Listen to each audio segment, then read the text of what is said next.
Great. So I'm really happy to start this conference about sustainable initiatives in fashion. It would deal with how to ensure sustainable development in the textile industry. And we filter five of our lovely speakers today that we present now. So the first one would be Felix Rinker. He is the CEO at Reflown, which is a company dealing with brand, with new with the sale of brands and vintage and secondhand brands and how to make it into their circuit. He will explain it to us really quickly. Second speaker is Stéphane Ledoux. Stéphane Ledoux is CEO at Kodo Advisory, which is a consulting firm in Japan advising Japan on sustainable action that are possible for Japanese company. Fiona Matsumoto is the representative in Japan of the Global Organic Textile Standard. It's a certification for brands concerning social and environmental impacts. Leila Virusmati is the chief of staff at Krashon. Krashon used to be a marketplace of secondhand clothing, but now has a broader approach to secondhand fashion. I will let her explain that more in detail. And Geraldine Valéjo is the Sustainability Program Director at Kering. She would start soon. I hope she can join us today. We'll see afterwards. So just before that, I wanted to give a quick introduction of the luxury fashion industry in France. Part of France's international influence is based on fashion. Beyond being a cultural success, it's also an undeniable industrial and economic success. It is one of the sectors with one of the largest trade surpluses of $27 billion, the most prolific sector behind aeronautics. Between 2018 and 2019, the luxury industry represented a 9% increase in French exports, amounting to 55.9 billion euros. It represents 1.7% of French GDP, which puts fashion in the same position as the food industry, and far ahead of emblematic sectors such as automobile. In terms of employment, fashion represents 500,000 jobs in its various sectors. So it is a rapidly expanding and changing sector and is essential to our economy in France. Nevertheless, the economic results of textile and clothing remains more contrast. The trade deficit of the prêt-à-porter amounts to 15% of the total French deficit, even 35% of the deficit when it excludes energy. Relocalization of production, opacity in the supply chain, disappearance of traditional know-how, and environmental concern are many reasons to explain this economic fallout of the French textile industry. More than ever, it is necessary to think about how it innovate and change this trend for the better. So the mission of the circular fashion industry is to actively represent all members of the fashion industry to coordinate the development of circular fashion worldwide. It supports all members of the Fédération in their socioeconomic development through access to a range of services related to business development. So it promotes transparency, impact education, and compliance within the fashion industry.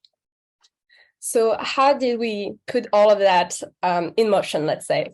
We have established in September the Joint Program for Circular Fashion, which is a white paper with our vision. The proposal for joint program is centered around three themes for a cross-sectoral approach to enable the development of the circular fashion industry. And it has 15 proposals of measures.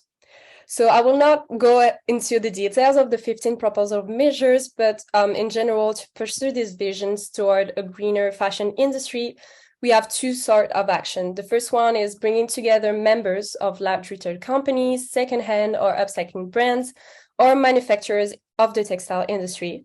And through conferences, roundtable events, and panel discussions around pressing issues in fashion, and by organizing petitions, pleas, and a public affair follow-up of the textile industry, we are trying to talk more about and to educate on the issue of circular fashion.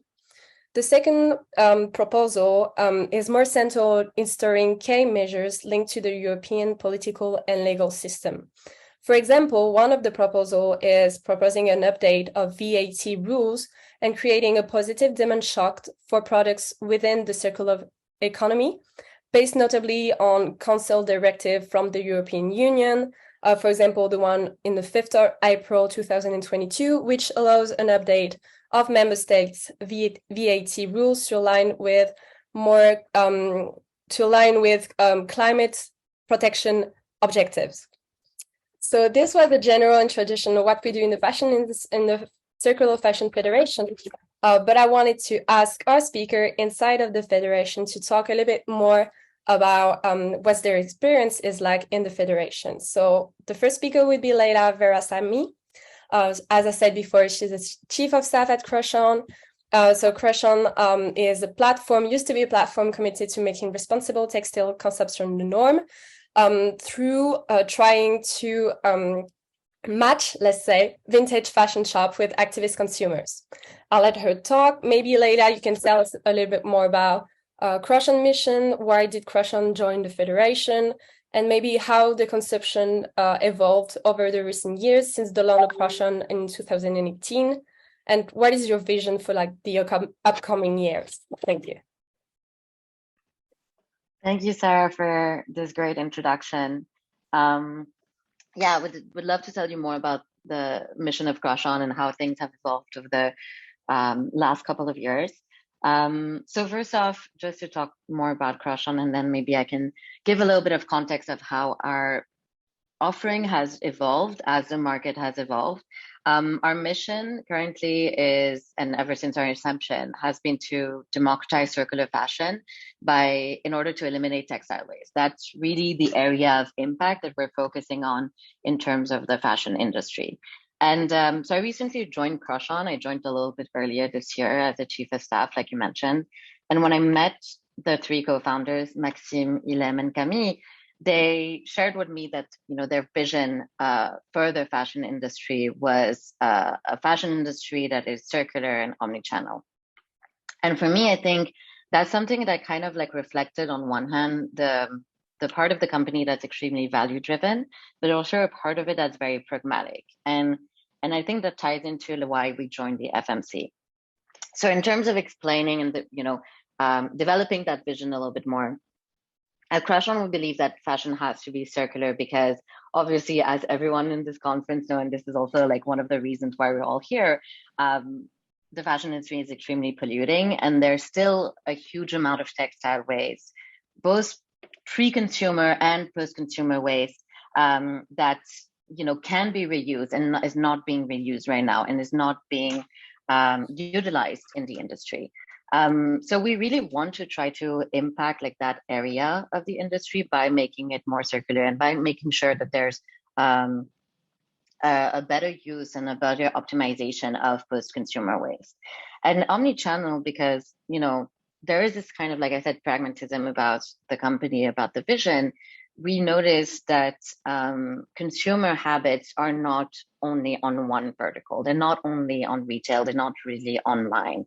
And even when it comes to the resale market, consumers are more and more looking to have an easier access to vintage and secondhand clothing. And for them, modern consumers are used to jump to and from these different verticals, these different channels constantly. And they want to have kind of like this omnipresent access to vintage and secondhand fashion. So like you mentioned earlier on, and this is still our main offering and this is still the main approach of our company, we try to impact circularity by connecting professional resellers of vintage and upcycled clothing with activist consumers, mainly in Europe, but our ambition obviously is to have a global impact. And we do that both offline and online. So when I say activist consumers, really our definition of activist consumers are consumers who are aware of the environmental impact of first-hand fashion and who want to slowly change their habits. And this is why we think that by improving distribution of secondhand clothing and helping professional resellers improve their distribution, we can not only enable these professional resellers to grow their business, that have a digitalized offering and have a more professional aspect of the business, but then we can also like work to the advantage of consumers who both are, we have two different types. We have like our early adopters who are obviously people who already know vintage, who already know secondhand, and they just want to have like a better offering, a higher quality offering. And then we have other people who are really able to target through our retail spots and to our partnership with big department stores in Paris and all over Europe, consumers who are maybe not already extremely exposed to vintage fashion and secondhand, Joshi can kind of like loop into that movement and make it more accessible just overall. So all in all, after 4 years of operation, we are a community of 2,000 professional resellers and about 500,000 visitors, both across our online and offline channels. And that's like, our annual numbers. And yeah, I mean, I'm sure there'll be more opportunity to talk more about Crush On, but just to answer your question as to why we wanted to join the Federation, I think it was kind of like, it was a no-brainer just because the mission of really reducing textile waste is such an ambitious at such a large scale mission that for us, it just made sense to be able to join an organization where we could have focus group, where we could have like conversation, discussion with all the different stakeholders, because it's kind of like our belief that you can't really resolve like any development problem. You can't really you can't really resolve it from only one facet of the problem, not from just a public sector perspective, private sector perspective, or NGO perspective. It had to be really a kind of like a joint effort, if you want.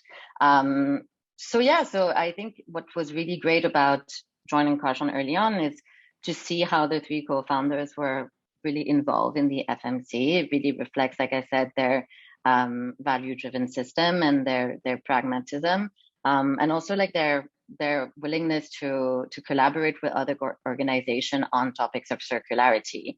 And what's really great about, I think, working, well, at least like the landscape of the different stakeholders that are the FMC is that you can really see there's different players in the industry of different sizes. And that way you can have like a lot of representation from the private sector with, innovative early stage startup to scale ups like Crush On and Refund, and also, huge groups like Caring, or even Galeries Lafayette and Printemps. So you really have like all of these different perspectives being represented on top of like the academic world and like the public sector, of course. So for us, it just kind of like was directly aligned with our mission. Like we have this very ambitious goal, and it just didn't make sense for us that only one company resolved that goal. It had to be a common effort. So that's kind of like why we joined. And as for consumption, I think everyone here can agree that consumption and the market has evolved so dramatically since 2018. I mean, if you think about it, pre-2018, everything about the resale sector and everything about secondhand clothing was quite disorganized and informal, at least from the consumer end. You had obviously a lot of players. You have thrift stores, vintage stores, big recycling units, but it was not necessarily super accessible to a consumer base. And then around 2018, you saw that there were these big C2C players that came into the industry, these peer-to-peer resale platforms.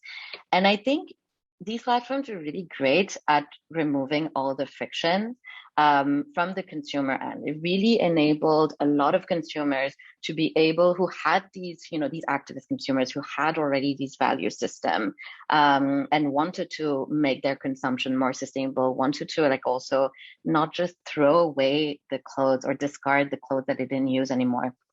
It kind of helped, like the C2C platform helped remove all these frictions and make the market a little bit more accessible. But then since then we saw that, as more and more people got engaged with the C2C platform, they started having higher requirements. Consumers started to want not just access to secondhand clothing and a funnel to quote unquote, discard or get rid of their clothes without actually throwing them away. They started wanting to trade more frequently. They started wanting to have access to higher quality products, and completely change the way that they consumed. So we saw that the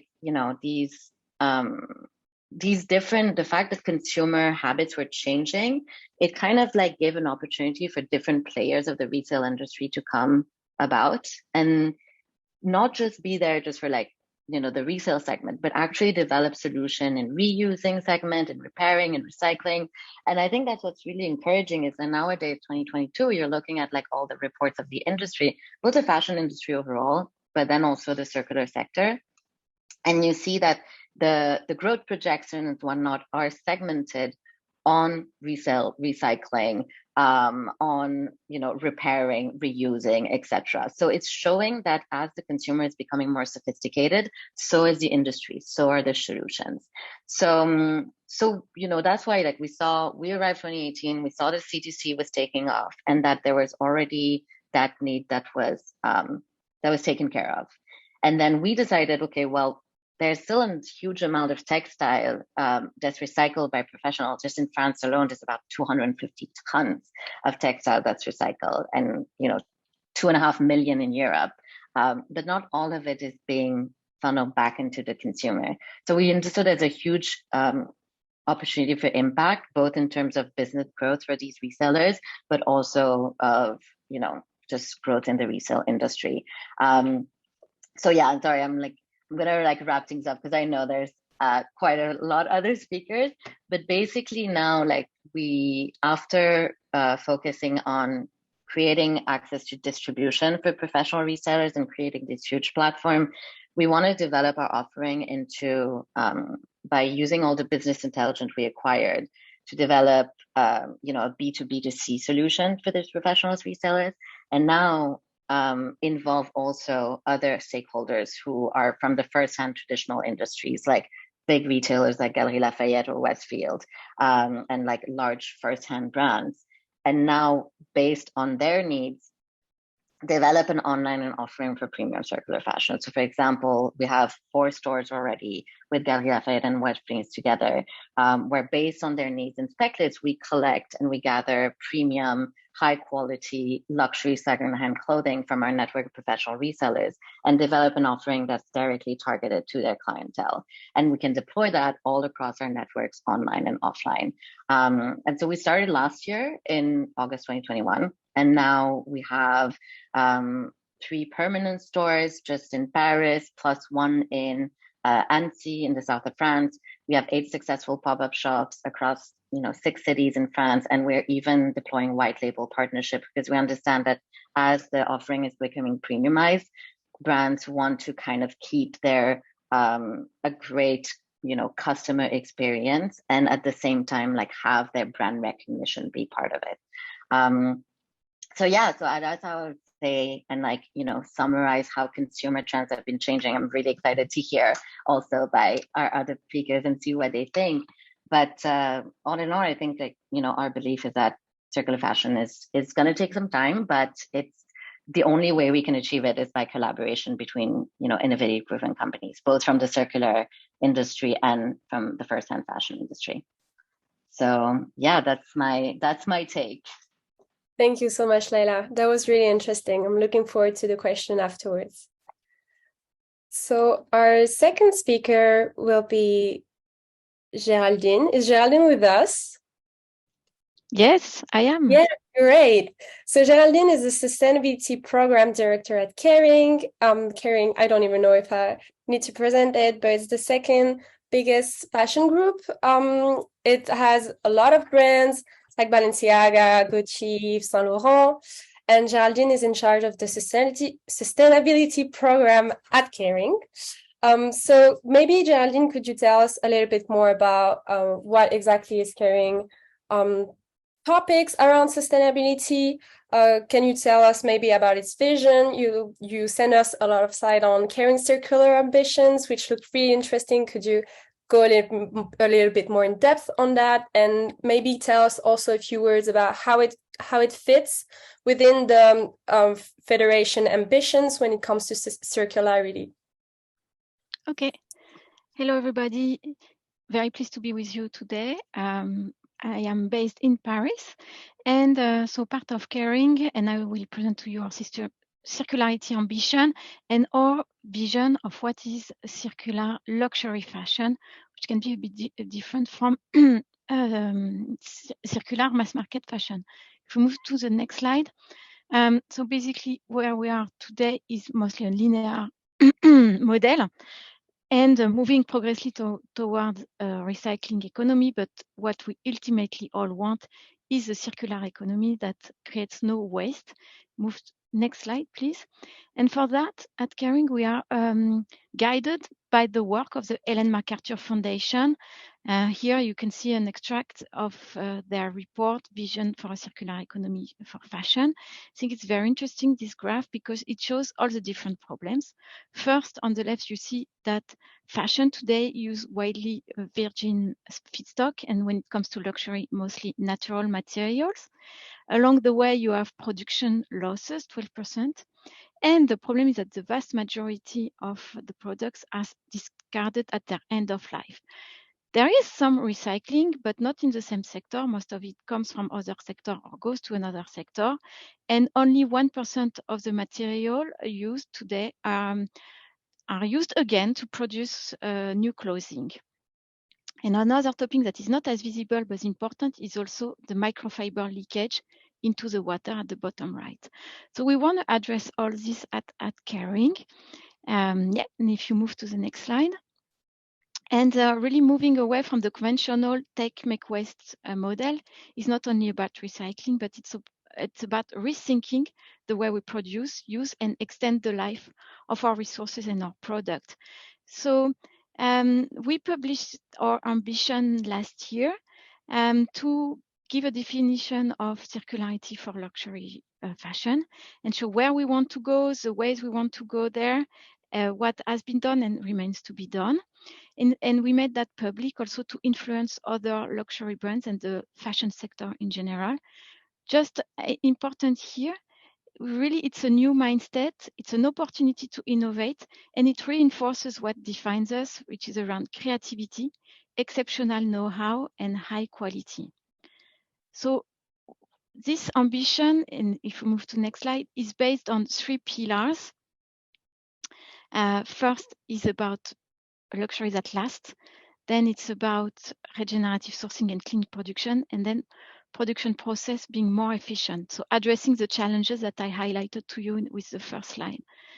So if we move to next, luxury that lasts, the idea is that, so this is just a graphic to explain how this is placed around the life cycle of the product. But if we move to next slide, so by luxury that lasts, we mean that we support business models that are designed to keep the product in circulation for the longest time possible. And that starts with designing with durability in mind. So it means, of course, physical durability. And for that, our brands do many tests on the products before they are being on the market. And we even internalize that because we have a test innovation lab in Prato in Italy. But it's also not only about the physical durability, but also what we call the emotional durability, which is about the long-term relevance and the desirability collection after collection. It's also, of course, having a culture of repair and reuse. So that's, I would say, the norm for luxury brands, but I want to re-say that repair services and excellent after sales care are part of the offer, must be part of the offer all around the world. So that's why we have developed also repair hubs with located in Asia, America, and so on. So that are intended to provide the localized service as immediate solution, offering the same service as a brand provides in their atelier that are located in Italy or France. And still around luxury that lasts, of course, as presented by Leila before, we do believe that the second-hand market is growing and is a service and an opportunity for luxury brands. And we do believe that pre-owned luxury is an integral part of the culture of how new generation of customers is shopping with sustainability in mind.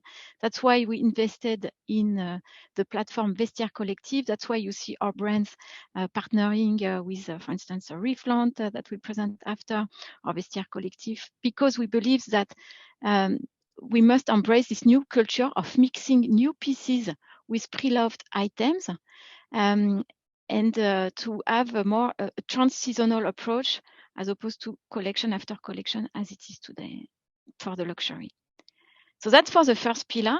The second pillar, very quickly, is the idea that fashion cannot be fully circular if it depletes resources, and in particular, natural resources. So we do have to do better in restoring and protecting nature and regenerating it. So for that, we have very clear standards when it comes to sourcing materials. We committed to align 100% with the standards by 2025. They are public. We update them every year. And they are around sourcing materials that are certified, circular, regenerative. For regenerative, the availability of regenerative material is not big enough today for the luxury sector. So that's why we we partner with Conservation International to launch the Regenerative Fund for Nature with the aim to transition 1 million hectares of current crop and grazing land into regenerative farming practices for cotton, wool, cashmere, and leather in order to scale up regenerative materials available for the luxury fashion sector. So here the idea is that the soil really is the starting point for circularity. We do have to keep that in mind. And then, of course, the other point about materials is they have to be safe and safe to be used again. So it means free from hazardous substances. And on this, we have a stringent chemical management system in place, with even a manufacturer restricted substance list, so as to minimize not only the presence of hazardous chemicals in the products, but especially in the production process, so not to impact workers along the value chain. And here we also have to make sure that we don't pollute through microfiber pollution. So that's why we are partnering with the Microfiber Consortium in order to have a collective work on how to measure, map, guide, and reduce the low levels of microfiber shading in the fashion sector. So that's the second pillar. And the third and last pillar is around production processes that are more efficient. So the first one is, of course, about fair production, meaning produce not excessive inventory, not an excessive production, in order to minimize inventory. So for that, we are using artificial intelligence technology to better have the idea of the sales, so as to product in accordance. We never destroy excess inventory. Of course, it's not allowed since this year in France, but we've doing that for several years because destroying inventory products and materials makes no sense. So to do that, we partner with schools, with partners such as La Réserve des Arts for material reuse. We do that for our product or materials, but also for what is used during our fashion shows. And the last topic we have to address as an industry also is the removal of single-use plastic across the industry, because this is still widely used in our sector and it is totally not compatible with a circular economy. So we are actively working on that at Kering as well. So as a conclusion, for next slide, you will see that circularity encompasses a lot of topics for the luxury fashion sector. It's an important challenge, and I completely agree with Leila saying that it's a collaborative effort. And that's why we are part of the Fédération de la mode circulaire. Thank you. Thank you so much for your presentation, Géraldine. So our third speaker on the French-European side is Felix. Felix is CCO at Reflon. Reflon, which is a company that allows customers to resell their luxury pieces against like a reward or a consignment, and it works directly with luxury brands. So I will let Felix explain it to us a little bit more in details. So maybe you could tell us like what is Reflon mission and what is Reflon plan for next upcoming years, and also which value did you gain in joining the Circular Fashion Federation? Thank you so much. Hi everyone. So yes, like maybe allow me to explain in a few words what we do. It's quite straightforward. What we do in a nutshell is allowing fashion brands, department stores, online multi-brands to get into the second-hand trade. So we've been in this business for over a decade. Our experience comes from my business partner who founded one of the leading second-hand marketplace in Southeast Asia, which still exists today, called Style Tribute, which is based in Singapore. And 4 or 5 years ago, she was approached by a local department store with a request to help them build a in-house concierge service to allow their customers to be able to resell past purchases. And from there, the idea of allowing first-hand retailers to participate in this market came as a good idea. First off, because a lot of first-hand retailers have been excluded from this market for a long time. And also because now more than ever, and the previous speakers have been mentioning it, there is a crucial need to address, the end of life cycle of garment, and so allowing retailers to take back control of the second-hand trade, allowing them to provide the service of value to their customers, sounded to us as an essential service to provide. And so what we do is providing them with the technology, so the interface to allow customers to easily schedule pickup at home or drop off in store directly from the website of the brand, and the logistics behind it, i.e. the return process, the reverse logistics associated with the business model, which is something quite challenging for a brand to implement. Today we are operational across 3 continents, so we're live in North America, across Europe, and Singapore and Hong Kong in Southeast Asia. We work with a broad variety of brands with a specificity on the affordable luxury and luxury sector. So we work with brands like Balenciaga, for example. But we work also with a number of multi-brand retailers, so department stores like Harvey Nichols in the UK, Net-a-Porter, Mr. Porter, The Outnet, Saks Fifth in the US. And our mission is really to generalize resale, to make that service an essential component of retailers' customer journey. So we can help the consumption pattern evolve in something more positive.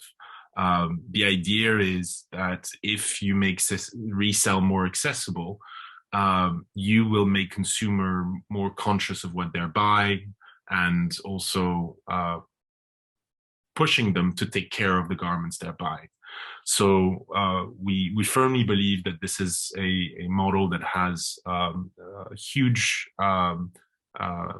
importance for luxury brands, because they are making the products that have the highest quality and who retain the highest value on the secondhand market. And so if you make resale more accessible, inescapably consumers will start consuming product with the idea of giving them a second life after a certain period of time. And so they will prefer going after products of value with higher quality, inherent qualities. So this is what we do in a nutshell, and sort of our perspective, and we're very excited to join the Federation. Our goal is obviously to exchange knowledge, experience, and participate in the change that needs to happen in the fashion industry. Thank you so much for your insight. It's really interesting that you worked both on different continents, because I feel like this is the perfect transition to talk about the Japanese market now.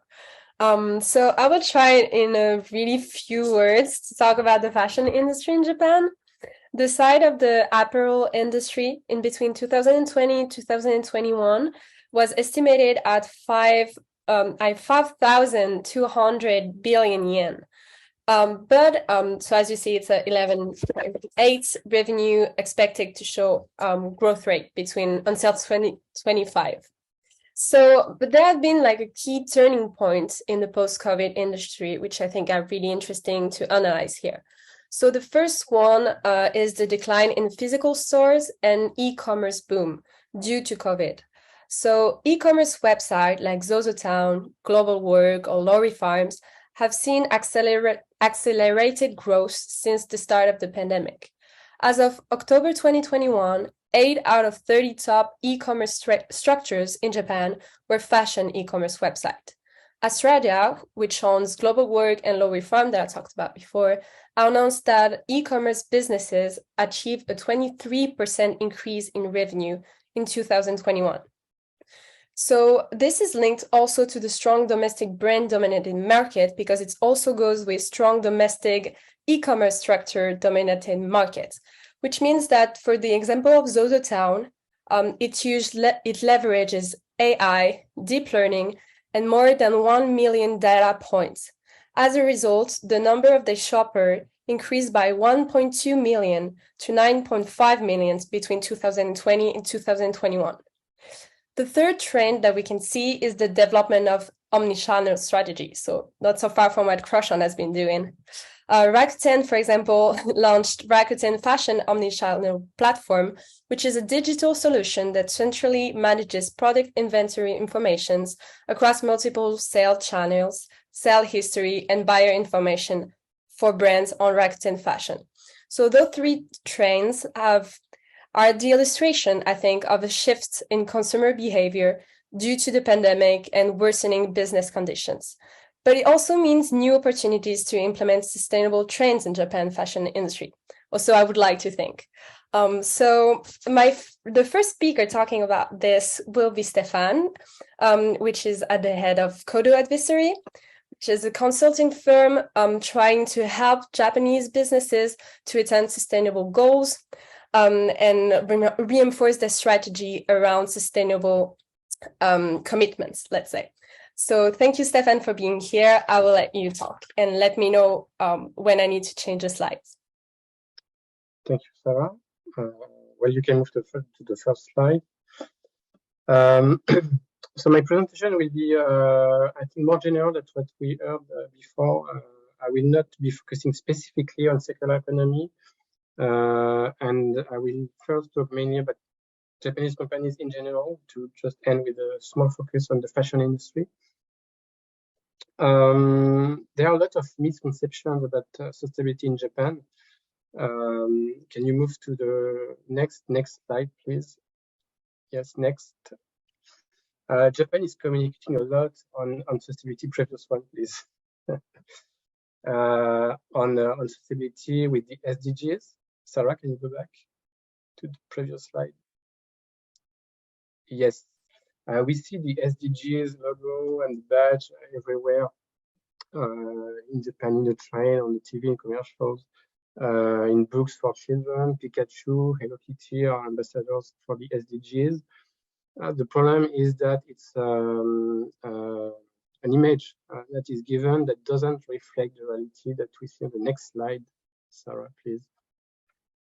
The reality of sustainability in Japan, when we look at the SDGs, agreed defined by the UN in 2015, is that Japan is lagging on several key goals, especially, as you can see here in red, on gender equality, responsible consumption and production, climate action, the two biodiversity goals, 14 and 15, and the partnerships. This is one source of concern. The other source of concern is that Japan is going down in rankings. In 2015, it was 13th in the contribution to the UN's sustainability agenda. Since then, it dropped to the 19th place. So it's going down year after year in the global rankings. Next slide, please. If we look at gender equality, one of the goal of the SDGs on which Japan is lagging, the country is ranked 116th out of 146 countries by the World Economic Forum in the Global Gender Gap Report this year. Japan is the only developed country with a rank higher than 100 in this ranking. All the other countries around Japan, just before or after, are developing countries. What you can see also in the details on the chart here is that Japan is below the average, especially on political empowerment and economic participation of women. Next slide, please. Besides gender equality, another issue for Japan is climate action. A study was released last month where CDP, the global platform working on climate disclosure, analyzed the climate commitments of companies in all G7 countries and found that Japan companies are aligned on a 2.8 degrees Celsius of global warming. As a reminder, the Paris Agreement limit is 1.5 degrees. European companies are doing slightly better at 2.2, so the difference of 0.6 degrees is huge when you look at the impact on human life, on biodiversity, etc. So on climate action, Japanese companies are lagging as well. Next slide, please. And we can move to the next. Why is Japan lagging? There are probably a set of reasons to that. It's not easy to, I would say, pinpoint exactly one key explanation that would tell us why Japan is lagging. But there are a few clues or indicators that we can look at. The first one is the relatively low demand from consumers for sustainable products. What you can see on this slide are the results of a study conducted last year. A question was asked to consumers in different countries. Do you agree or not with this statement? I buy from companies conscious of protecting the environment. What you can see is in Japan, only one consumer out of 3 agrees with this statement. So it's one of the lowest rate of approval in the countries that are on the chart. The second source of concern is that 22% of consumers reply that they disagree, and it's the highest rate of disagreement with that statement in all the countries that have been assessed. The demand from consumer is not very high. Next slide, please. Change could also come from companies, but Japanese companies are usually organized with a very top-down approach. So management decides and employees will apply a plan. And the issue here is that in the top management of Japanese businesses, there is not a lot of diversity. The average CEO is almost 60 years old. In 1990, the average age of corporate president was 54 years old, so it's going up year after year. The average board director is almost 67, and only 6% of board directors in Japanese companies are women. In the US or in Europe, it's 25%, not yet 50%, but still a significant gap. This doesn't work because, as you can see on the next slide, change for somebody, you can see on this photo, it's not old guys that we have, it's young women. So we need more women and more young people in management decision in Japanese companies for the transformation to happen. Next slide, please. Another explanation of why Japanese companies are lagging is because they don't have the same level of incentives from the government compared to Europe, for example. If we look at the example of the price of carbon, the current carbon tax in Japan is 2.6 euros per ton of CO2. An NGO recently recommended that Japan has 30 euros per ton of CO2 carbon tax, so almost more than 10 times the current level. The recommended carbon price by the IMF for 2030 is 75 euros per ton. And if we compare the level of Japan against Sweden, for example, where the carbon tax is one of the highest in the world, well, you have more than 50 times the level in Sweden compared to Japan. So not many incentives coming from the government as well.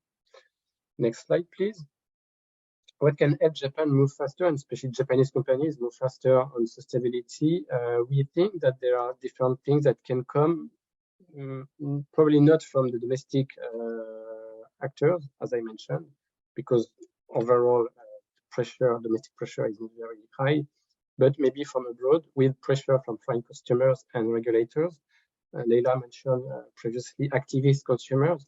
So consumers in Europe, in the US, and other countries where Japan is selling products can have this role of activist consumers and apply pressure on Japanese companies.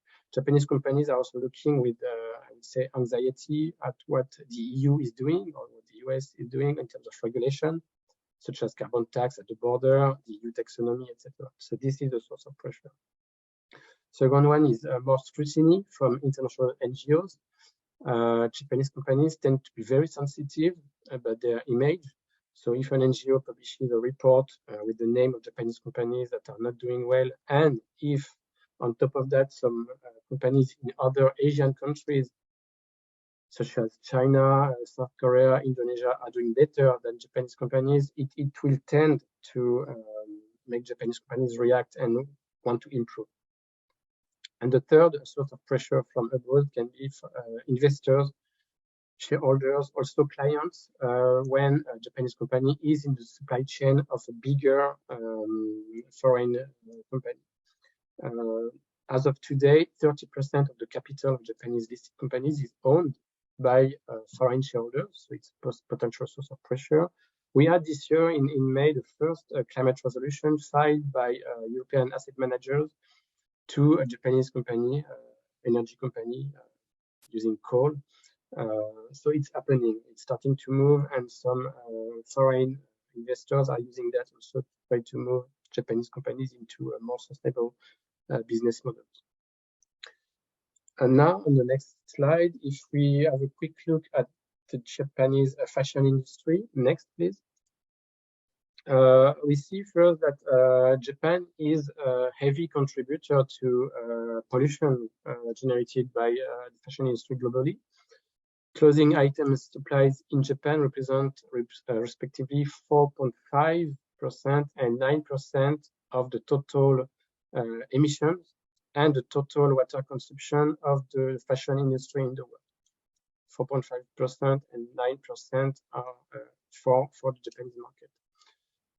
And if we look at recycling or reuse of fashion products in Japan, only 35% are reused or recycled, 65% are destroyed, are burnt, or disposed in landfill.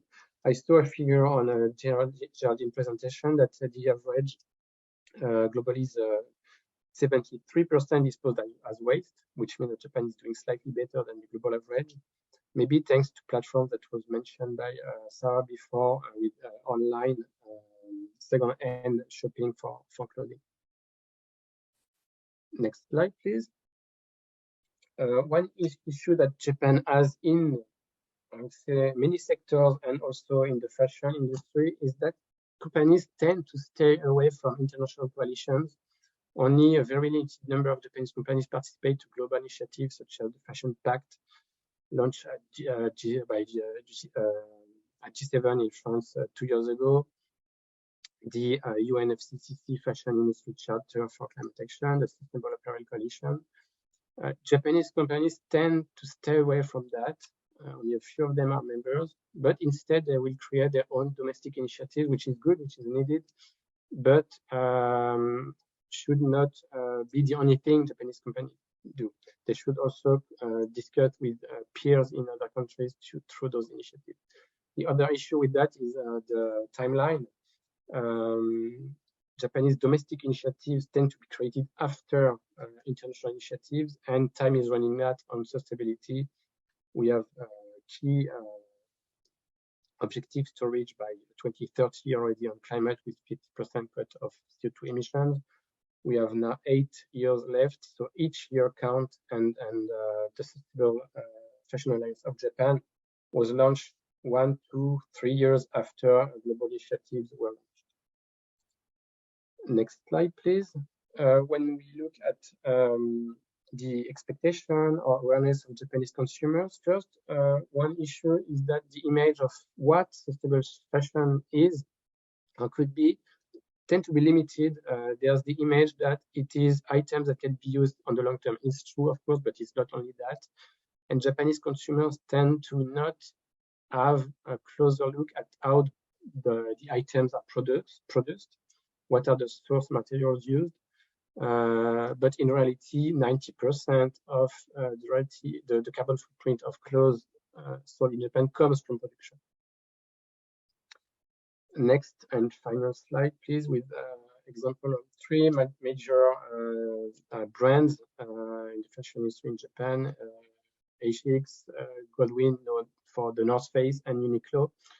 HX is, I would say, one advanced example, well engaged in global initiatives, member of the Sustainable Apparel Coalition, and also with a good ranking by CDP, the Global Climate Disclosure Platform, with rank A this year, up from rank B last year. The North Face, on the contrary, in the middle, is communicating a lot on durability of product. It's been recognized by the Ministry of Environment as an advanced Japanese brand, but in reality, it was assessed by CDP with the lowest score this year and last year. So there's a problem here in engagement with international initiatives and international recognition and transparency of what the companies do. The last one, Uniqlo, is doing quite well in international initiatives on climate, with the recognition by CDP for leadership on supplier engagement on climate last year. Also, certification of the climate target by the Science Based Target Initiative, which means that there's been an independent assessment of the climate goal of Uniqlo on climate. But on gender equality, the company is ranked only 14th out of 30 major global fashion brands by the World Benchmark Alliance in the gender benchmark that they released last year. So it's not the lowest rank, but it's not a leading rank either. So we have this mixed landscape when it comes to initiatives of major Japanese brands. Some are doing good, some are not leading, and there's still not, I would say, a collective movement and the collective recognition of the need for more stability in Japanese fashion. And that's all for me today. Thank you. Thank you so much, Stefan. I'll actually take questions now because Stefan has to leave before the end of the meeting. So I'll take Mrs. Kandasamy question, if you want to go ahead. Yeah, hi. So I absolutely love the panel today, and this is the first time I'm hearing a panel with the interjunction of circularity and fashion. So I have 3 questions actually, and I would love for any of the panelists to answer that. The first one is, when we talk about circularity in fashion industry, is it just a prospective plan that we have for a future, or can this concept be also applied retrospectively and place liability on the entity, saying that, the profits which they gained were simply unjust enrichment, and place obligations for them to, clean the environment and treat water bodies with microplastics and stuff. The second question is, again, when it comes to, when we say circularity, how many cycles is possible when it comes to the apparels and textiles, and what exactly is the plan that is going, that is being done in this for this specific issue? And the third question is, a month or 2 ago, I came across an article where some of the internationally known firms, faced backlash because of their unsubstantiated sustainable standards. And even the indicators used by the Sustainable Apparel Coalition was questioned. So can you give me an example of, where a proper standard is being set by any of the nations or organizations, which other nations like Japan or India can, emulate and follow? Yeah. Thank you. I think your third question is really linked to our last speaker, so I will let Fiona talk about GOTS. Maybe, Stefan, you want to talk about the 2 first one, but if they're more linked to circularity in fashion, I will respond to it and let our panel respond to it at the end, because we can have a diverse view on that. But I actually had a question for you, Stefan, if you don't mind. I was wondering, we have seen in the last few years that there have been a lot of scandals concerning US brands like Adidas or Nike, for example, for the lack of sustainable engagement. And I was wondering, we have we are still lacking similar reaction when it comes to Japanese brand. I'm thinking especially about Uniqlo. So there have been a few feuds around Uniqlo, especially concerning the refusal of taking out their shops in Russia after the invasion of Ukraine. But do you think that in general, international pressure when it comes to sustainability is enough to make Japanese companies kind of back up in the international sphere? Or do you think that there is still like specific values or specific, I don't know, let's say objective from Japanese brand that will not make them make more efforts on concerning sustainability? Was that clear? Yes, it's just clear. And yes, that's true that Uniqlo has been in some controversy. So you mentioned Russia also. Last year or 2 years ago, there was this controversy in China with the Uyghur. And Uniqlo also had a position that was controversial and discussed in the media. International media, I would say, and it's important. There's not much controversy in Japanese media on sustainability matters. It's very rare that Japanese media will comment on sustainability-related issues or weaknesses in Japanese companies' plans.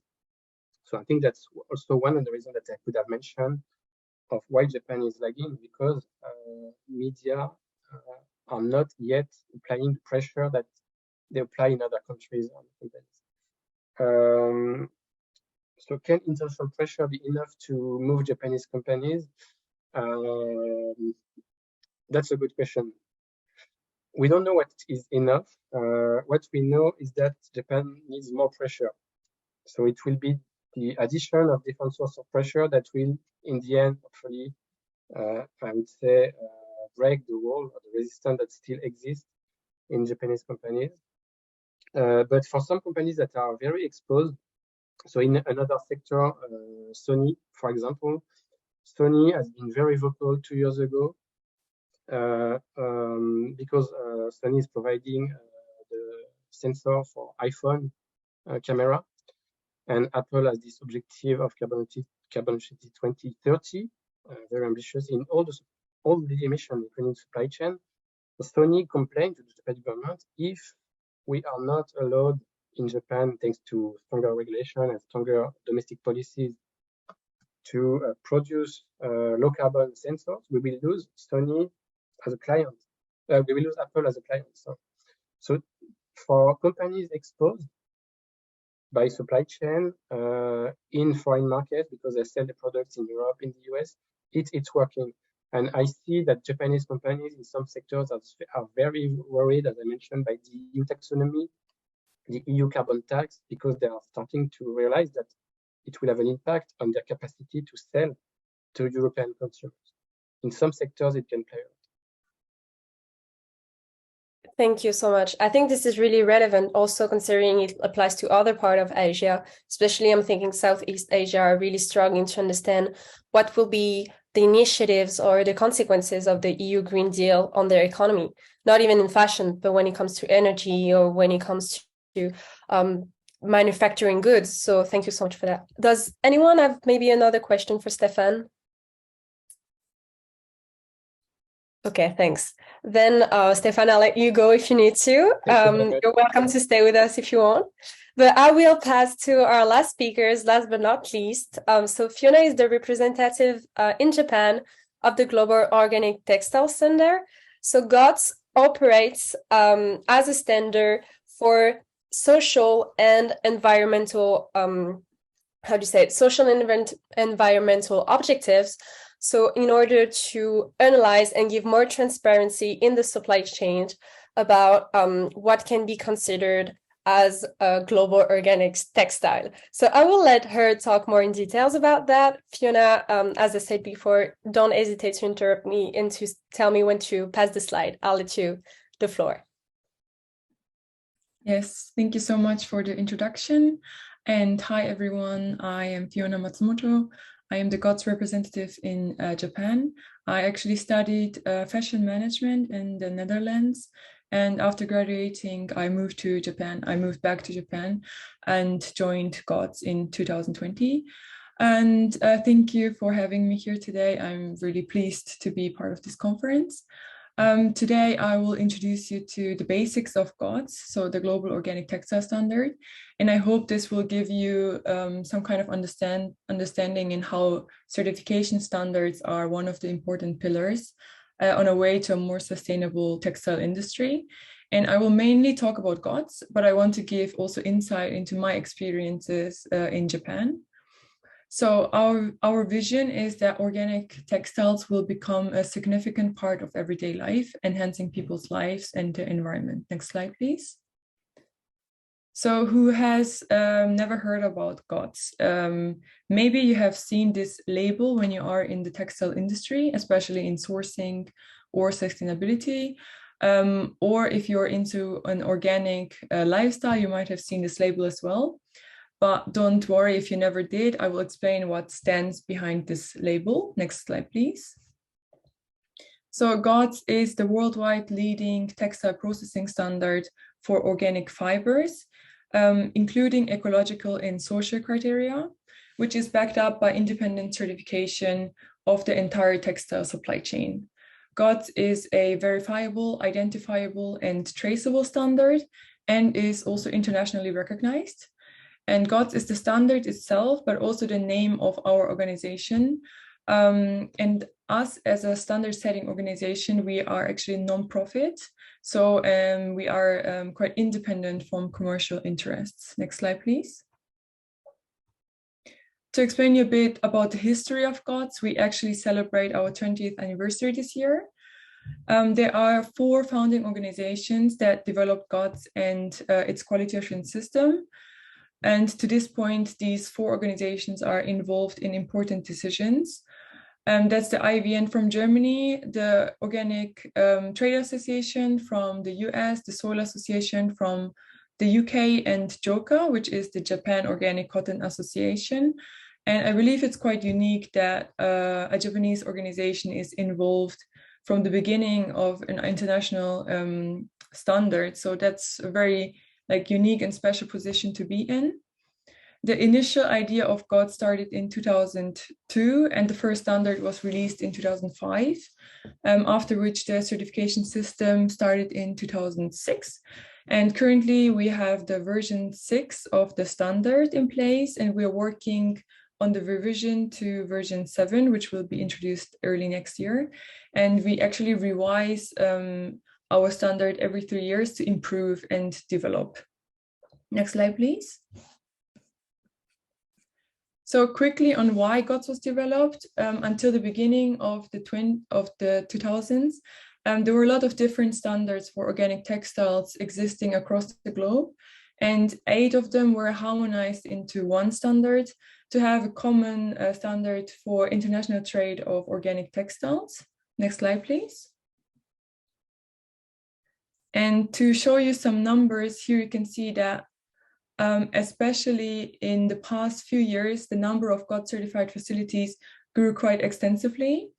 And at the end of 2021, there were 12,338 certified facilities reported from our certification bodies worldwide. Next slide, please. And here you can see the top 10 countries of certified facilities, which are India, Turkey, China, Bangladesh, Italy, Germany, Portugal, Pakistan, the United States, and France. And actually, there had to be a gap between between France and Japan, because Japan is not after France. It's I don't know where in the ranking, but actually in Japan there were 63 certified facilities at the end of 2021. Sorry about the graph. It seems to be not reflected that well in I don't know, in the transit to the slides of Sarah. So sorry about that. Next slide, please. Now coming more to the content of the standard itself, there are 4 distinctive features at GOTS, which are organic fibers, ecological and social standards, then that it covers all processing stages, and it's a third-party certification. So let's start with organic fibers. Next slide, please. So at GOTS, there are 2 labor grades. One is made with organic labor grade, meaning that the textile includes a minimum of 70% certified organic fibers. And then there's organic, meaning that the textile includes 95 to 100% of certified organic fibers. And these two labor grades exist for organic and conversion as well. And a common misunderstanding is that GOTS is the standard for the cultivation of organic fiber. So that's quite a common misunderstanding, but actually GOTS does not cover the production of the fibers, but the organic fibers in GOTS goods must be certified according to recognized organic farming standards, approved in the IFOAM family of standards for their relevant scope of production, so crop or animal production. And there are also strict criteria on what other additional fibers or materials can be used of the part which is not organic. Next slide, please. Then about the ecological and social criteria of GOTS. Next slide, please. So there are comprehensive criteria for all processing stages. For example, segregation, record keeping, and social and environmental criteria. And segregation is the base of handling organic goods because you have to make sure that there's no mixing between organic and conventional materials, or which we in the organic sector also call as contamination. And there's a general ban on harmful substances in all processing stages. All chemical inputs used for GOTS goods have to be approved prior to use. And there are strict criteria to meet toxicity level limits, as well as biodegradability requirements. And then there are also specific criteria for the different processing stages. For example, you need a functional wastewater treatment planned for the wet processing stages, for example. Next slide, please. Then the GOTS social criteria are based on key international norms, the UNGPs on business and human rights, the ILO conventions, and the OECD guidelines. Next slide, please. And GOTS prohibits, for example, child labor, discrimination, harsh or inhuman treatment in the work environment, excessive overtime, precarious employment, forced labor, physical abuse, sexual harassment, and or gender-based violence. Next slide, please.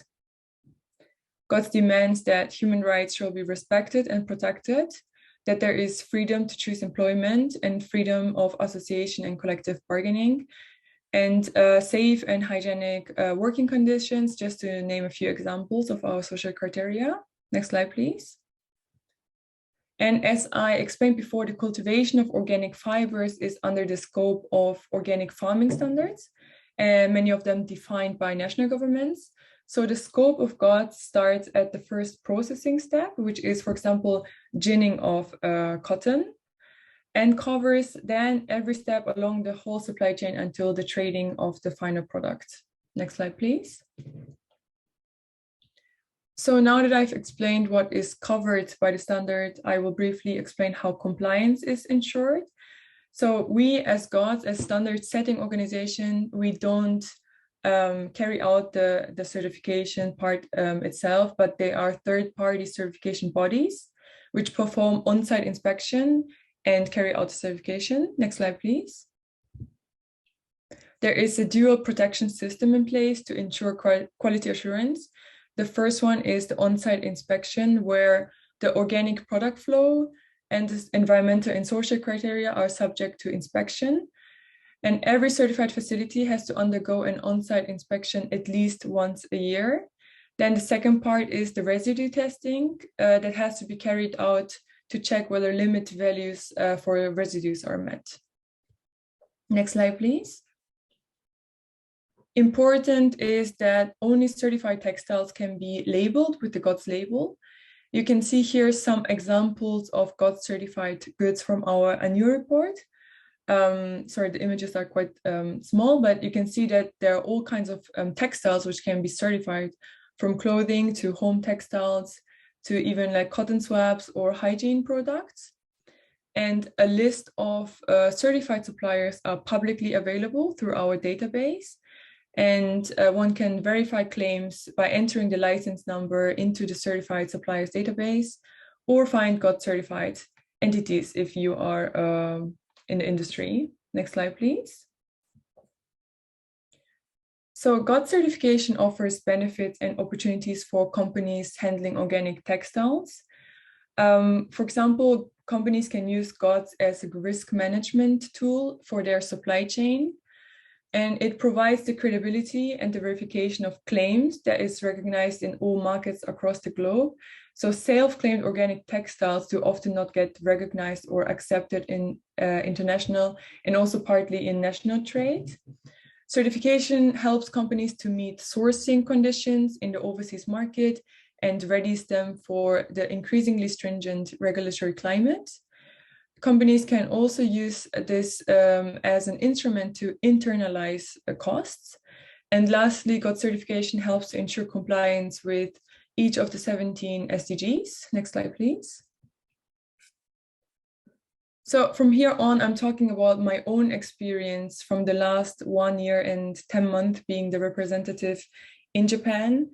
So I gathered some of the current developments that I feel strongly influence the Japanese textile industry. First of all, I see that certification are becoming the norm in global sourcing. So brands establish sustainability goals where they are also dependent on these standards, and they try to meet these goals to prove that they comply with their sustainability promises. Then there's also rising consumer awareness in Japan as well, and spread of ethical consumption. So I can feel this in my everyday work when I get media requests to show or to explain or talk about GOTS certification. There's increasing recognition of importance of sustainable fashion by the government. For example, there's a task force in the Ministry of Environment in Japan, which focuses on sustainable fashion. As you can see here on the right, they also introduced international certification as effective means to prove that a company is committed to sustainability. And also another factor is that there's a development in legislation of human rights due diligence in supply chains across the world. So human rights due diligence laws starting to be introduced globally, as you probably all know. And in Japan, you don't have laws yet, but there is some development as well. So the Japanese government launched the Japan's National Action Plan on Business and Human Rights based on the UN guiding principles in 2020. And just recently, I think last month, there was the release of Japan's guidelines on respecting human rights in responsible supply chains. Next slide, please. So you could say that all in all, there is quite some pressure on Japanese companies to obtain certification or work with certified textiles. And but also being in my position, I actually get a lot of inquiries that say that they are interested in obtaining certification. So there's also, you know, like genuine interest from the Japanese industry. But here are some challenges that I feel in Japan. And I have to point out first that even though the Japanese textile industry is heavily dependent on import, I think 98%, Japan has its own textile manufacturing as well. And both can be very challenging to obtain a certification where the entire supply chain needs to be covered. Because from my understanding so far in Japan, Japanese supply chains are very complex with a lot of SMEs existing. And it would be quite, you know, a challenge that a trader, which is just having a project for like a temporary project, is obtaining certification just for, you know, a small range of products that they produce or that they're responsible for. And of course, there are many other factors in why the spread of GOTS is relatively slow in Japan. But I want to focus today on the difficulty to match third-party certification and the Japanese textile industry, like manufacturing industry. So the Japanese textile manufacturing in its traditional form is that the supply chain is very divided into a lot of small specialized steps. It's called bungyosei, and especially in woven textiles. And it's very different to production countries where many processing steps are done at one large facility. And this I experience is one of the big obstacles for committing to a standard like GOTS, which needs very large investment financially and also capacity-wise. Next slide, please. So GOTS actually started a pilot project in Japan to see how financial hurdles of GOTS certification for small-scale entities can be lowered.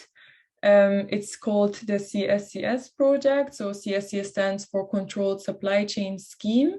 It is a test project aimed to ensure that small-scale entities are not marginalized from the possibility of GOTS certification, to reduce inspection and certification costs and administrative burden. And my mission as the Japanese representative is to support and make sure that the Japanese textile industry and its companies can also benefit more from GOTS. And I believe that, you know, in my responsibility, it is the part of my responsibility to see the needs of my region as well, and to understand that there are differences. And it might be obvious, but I really want to point out today that we need to always recognize and consider that the fashion or textile industry is set up differently in different regions, and that there are also cultural differences and historical factors which might, you know, like influence that there are differences in the development.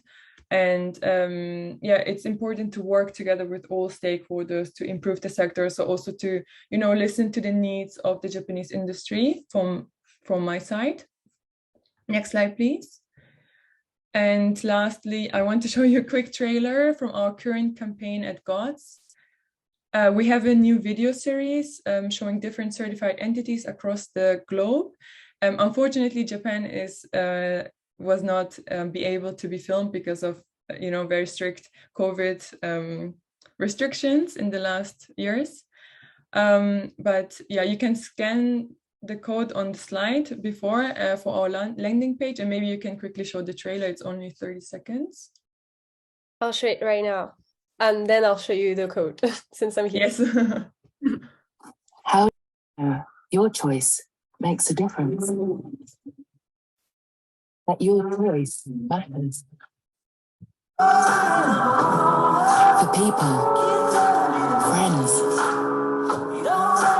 families.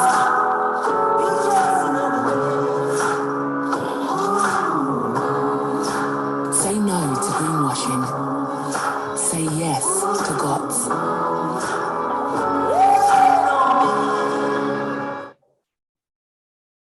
So this is our first campaign really focused on consumer perspective. We have a landing page and we have a video series. So if you're interested, then you can check it out. Next slide, please. Last slide. Just wanted to add that if you have questions or if you want to contact me, you can contact me via my email address. And if you want, you can also follow GOTS _Japan on Instagram to stay updated about my activities in Japan. Thank you for listening. Thank you so much, Fiona. Thank you all for being really on time. So we have 10 minutes right on time for Q&A. I know I have my share of questions, but first of all, I wanted to go back to the question asked before. The first one being, let me know if I'm wrong, but the first one being, is there concrete things that we can do to implement circular action right now, or is circular action just a projection or a perspective in the future? Answering for the Circular Fashion Federation, there are things that we did this year concretely in order to implement better fashion standards. So this is through the joint document that I've shown you before. It actually has really detailed measures that have been presented in public for like governments, public action. And also, I think it's really important to say that like the public movement around it is really changing. In France, we had the LCOY, which changes a bit about textile waste and try to limit textile waste. It has been implemented last year, I think. So there are concrete action that has been undertaken. Maybe someone wants to jump on my response and talk a little bit more about it.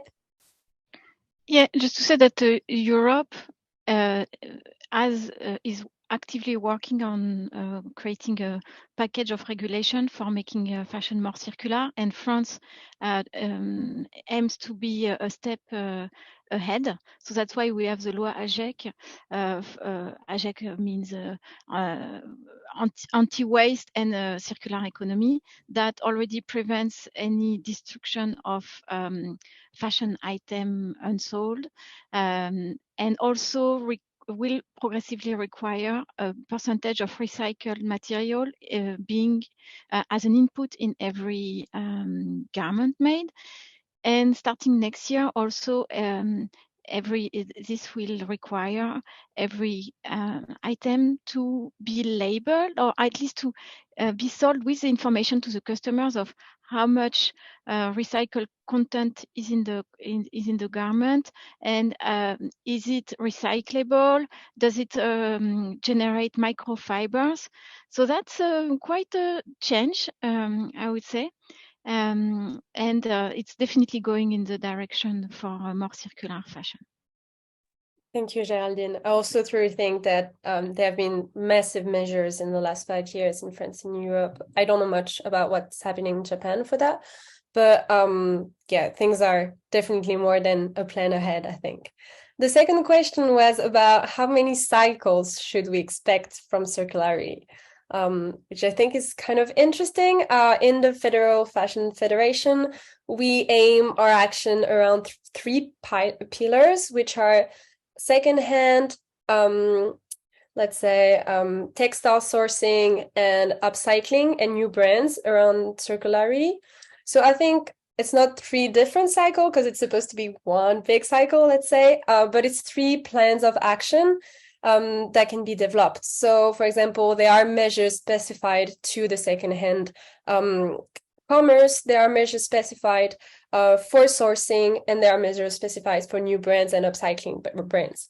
So I think those 3 pillars shows kind of perspective and plans that can be thought, especially for that sector, because the 3 sectors have really different objectives and really different way of thinking about fashion and recycling and that kind of stuff. So this was my answer, but if someone wants to join me, feel free to jump in.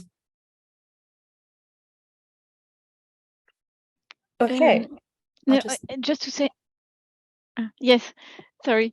Yeah, I often describe circularity in fashion and not just one cycle, but one big cycle with little cycles everywhere, because at the production, as we've seen, you have losses. So you should make sure that you reuse for instance, the leather scraps or the offcuts of the fabrics to re-put them in the system. At the very beginning, you have, as I said, the risk of depleting the soil. So that's why we're working on regenerative agriculture. So there are indeed, it's a good question, because there are many cycles in the life cycle of a product. Yes, and we have to address them one by one. Even at the production level, you use energy.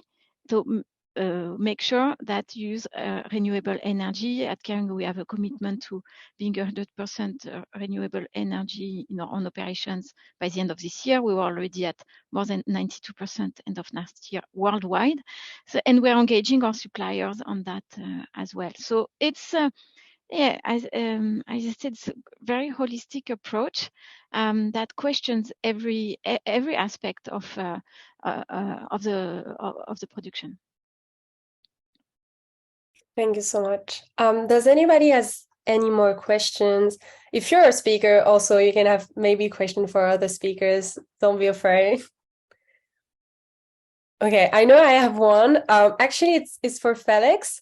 I was wondering, because you talked about before that you started implementing this project when in Singapore, right, with your co-founder in Singapore.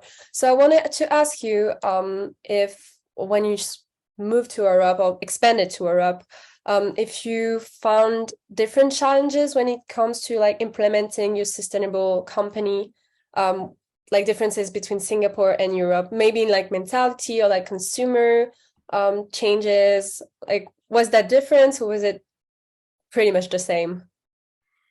I would say that there are definitely different type of consumers when you compare, different regions of the world, especially the perspective on secondhand. The Western market is much more mature. If you looked at the US or across Europe, I would say that with younger generation, vintage is considered as cool. It has a very positive.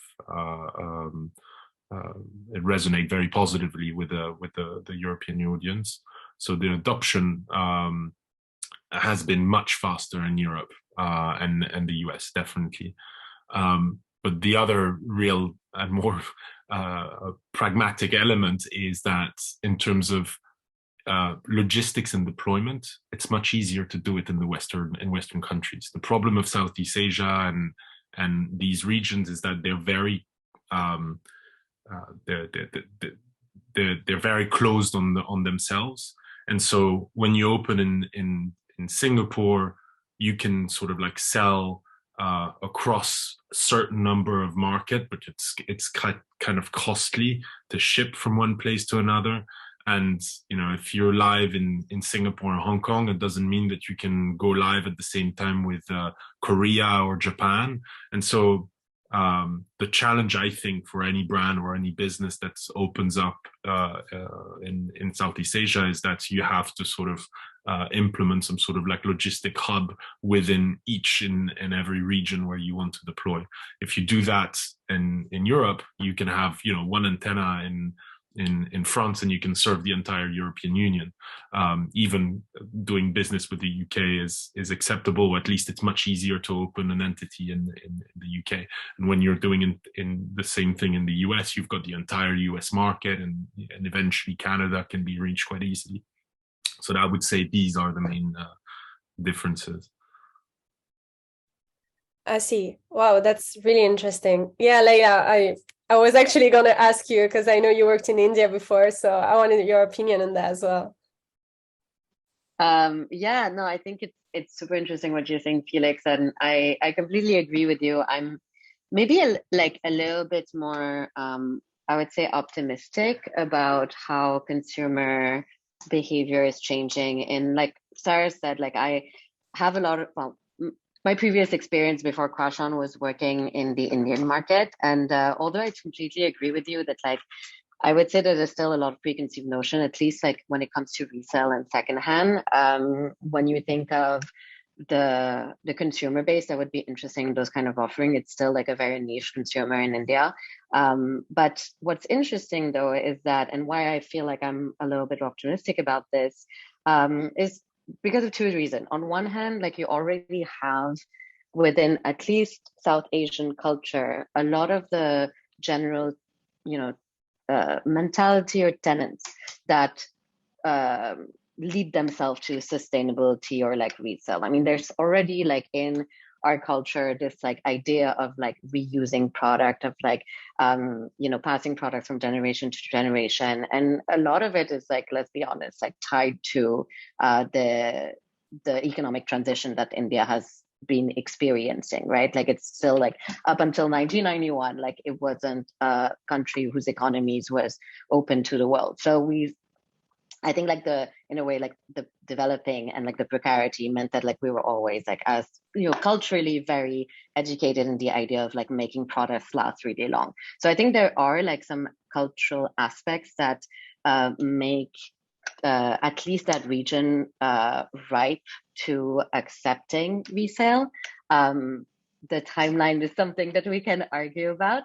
But then the second point why I think we could be optimistic is the fact that like, Reflaunt, for example, is working a lot with international brands that have a global reach, right? Where like we're talking about like Kering's involvement as well. And this is something that we're experiencing by having that presence offline as well, and working with retailers and, big department stores that have an international reach, both in terms, physically, like they actually have presence in different markets, not just in Europe, but they also have a huge brand recognition globally. And I think that having companies that are in the resale sector and platforms that are resale sector partner with these traditional retailers means that it's making the idea more palatable and more welcome, even in markets where that idea hasn't matured yet. So although I agree with you that it's not Southeast Asian and South Asian consumers are not as open and as used to consuming vintage and secondhand, my projection is that this is something that's going to happen very, very soon. At least that's also my hope. Thank you so much, Leila. That was great. Thank you so much. Does anyone have one last remark, one last question? Okay, in that case, I'll just close everything up. But thank you so much for joining us today. Thank you to a wonderful speaker for really talking about a lot of different issues. I think you gave us a lot to think about. I'll share contacts with everybody. Thank you so much for connecting as well. I really encourage you to listen to the rest of the Circle, the conference of LCOY. We have a lot of wonderful speakers as well in the next couple of days. So thank you so much, everybody. See you soon. Bye. Thank you. Bye. Thank you so much.